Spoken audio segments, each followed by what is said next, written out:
Your first adjustment is going to be spring preload, which is actually right here, these little red nuts. And it's a 19 millimeter socket, which is what we have. I usually come from here or over around that way if it's that side and turn the wheel. And then you can mark here if you want. Just put like a little Sharpie and mark there, and mark it maybe in alignment with that lower cap down below it. But there's also, if you want to double check it, you have these notches here, but that's for a different adjuster we're going to go into in a second, the rebound.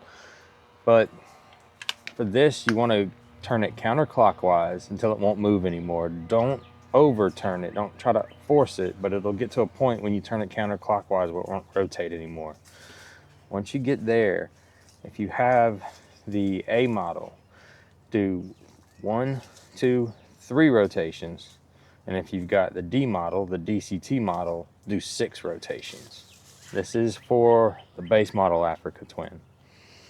And that is pretty much all you're going to need now. That's based on 180 to 200 pounds. So if you weigh a little more, you can move a little more. And they start you from either the full hard or the full soft position, and they let you kind of work from that direction based on your weight. So if you're higher, go more.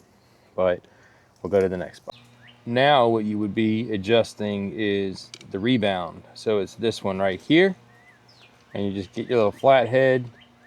And it does have a little mark on this side. And it matches up to the mark down here on the previous adjuster. So you can look at that and line the orientation up. But what they want is 2 3/4 turns from the maximum position, and that's for the A and the D model. So for both models of bikes, 2 3/4 counterclockwise. So you're coming from the max. If you're a little heavier like me, I did 3. If you, I could probably actually have gotten away with 3 1/4, maybe even 3 1/2. It depends on how fast you want your bike to come back up, because max rebound, it's going to come up slower. Minimum rebound, it's going to come up faster. Just below here at the bottom of the fork, right under here, S and H, comp for compression.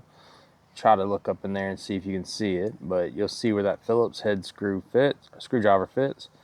And you want to go to the max, and this is for the A and the D models.